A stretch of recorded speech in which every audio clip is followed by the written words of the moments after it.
السلام عليكم. ازيكم يا بنات؟ عاملين ايه؟ فيديو النهارده هكلمكم عن اهم 3 احجام طاسه تجيبوهم في الجهاز. دول اهم 3، بس اكيد في طاسات تانية. بس بالنسبه لي يعني، واللي انا شايفه ان دول مهمين جدا ولازم يكونوا في اي جهاز عروسه او في اي بيت.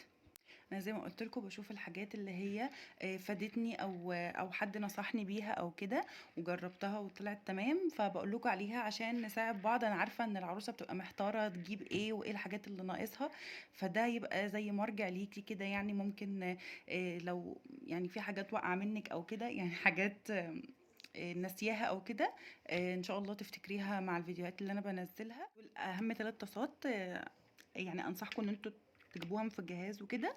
فاول حجم معانا هو حجم 26 سنتي، تمام. وتكون طاسه ووك اللي هي العميقه. دي طاسه سيراميك، مش شرط بقى تكون سيراميك او جرانيت او اللي انت حباه، بس انا قصدي على المقاس الكبير ده، وتكون ووك عميقه. الطاسه دي حلوه قوي في حاجات كتيره، تعملي فيها الشاورما. انا والله اعرف ناس بتعمل فيها رز، يعني بيوفقوا عليها اي غطا وبيعملوا فيها كل حاجه. فانا كذا حد نصحني بيها قوي، وهي كمان عندي زيها في البيت. فبجد حلوه جدا جدا، بتعملي فيها كل حاجه حرفيا. الطاسه دي كان سعرها بعد الخصم كنت جايباها في سيل يعني، فكانت ب 400 جنيه تقريبا. هو نيو فلام اسعارها كده للاسف. هي دي، تمام. بس براند دي معروفة وبراند حلو قوي كوري. فبجد فكله بيشكر فيها بصراحة، فعشان كده انا جبتها. وانا كده كده هيبقى موجود فيه تصاعد في الطقم، بس الطقم ممكن ما بيكونش فيه الوك العميقة دي، وبالذات الحجم الكبير. فده اول حجم معانا، وانصحكم جدا انكم تشتروه. تاني حجم معانا بقى هو برضو طاسة عميقة، بس هي دي مش من نيو فلام، بس هي براند تركي برضو يعني حلوة. حد يعني شكروا لي فيها. دي عميقة برضو، بس دي حجمها 16 سنتي. هتقولي لي بقى يعني دي مش هتاخد حاجة؟ لا، دي مثلا بنبقى عايزين مثلا نقلي حاجة، بس بتكون عايزين حاجة عميقة، وفي نفس الوقت بقى ما تاخدش زيت كتير. فدي مش هتاخد زيت كتير، وفي نفس الوقت هتقلي فيها اللي انت عايزاه. عميقة وتاخد يعني حجمها مناسب، يعني يعتبر قد الايد شوية. فعجبتني جدا بصراحة، وبجد حاساها مهمة جدا جدا جدا. ودي كان سعرها حوالي 140 جنيه. في اتصال بجد يا جماعة، ما تسترخصوش. يعني مش هقول لكم الغالي تمنه فيه، او برضو الرخيص قوي تمنه يعني على قد تمنه. بس في حاجات بنجيبها غالية قوي ملهاش لازمة، وفي حاجات بنجيبها رخيصة جدا وبتبوظ على طول.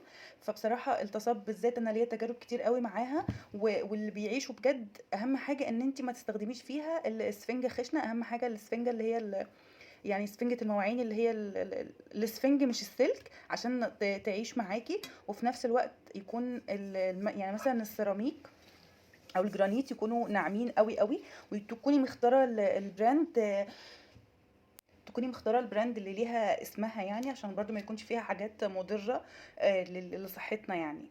تالت حاجه بقى، هي ما تعتبرش طاسه قوي، هي الجريل. هي متقربه بس عشان مركونه. ده الجريل، ودي البراند بتاعتها، تمام. هي كنت انا جايباها في بيتنا يعني، كانت جايه مع طقم، فانا عينتها عشان احنا عندنا كده كده واحده تانية. فانا عينتها، هي كده كده يعني اعتقد بتبقى جايه مع الاطقم. يعني لما تيجي تجيبي الطقم من الطقم بتاع الجرانيت او السيراميك او كده، بيبقى جاي اعتقد معاها دي، بيبقى جاي فيه. لا، لو ما جاش تجيبي بقى واحده زي دي اللي هي الجريل.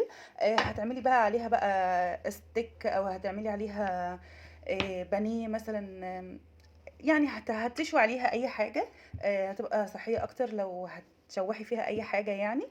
حلوه قوي بجد، وعمليه جدا، وانا بحبها جدا بصراحه، وبحب اعمل فيها كل حاجه.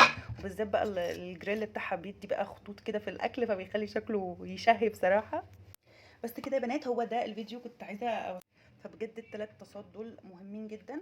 ممكن نقول على دي مش طاسه، عشان خاطر دي يعني يعتبر يعني جريل. فبلاش نعتبر دي من طاسات. بس بجد الحجمين دولت، ولما يكون عميق الوك العميق ده، بجد عمليين جدا جدا.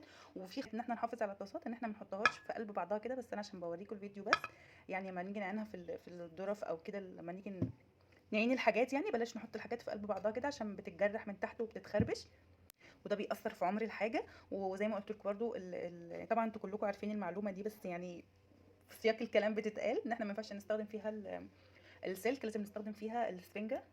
بس كده يا بنات، هو ده كان الفيديو. يا رب يكون عجبكم، يا رب يكون كان خفيف ولطيف وظريف كده، وان شاء الله اشوفكم في الفيديوهات الجايه. ولو عجبكم الفيديو ما تنسيش تعملوا له لايك وتشتركوا في القناه لو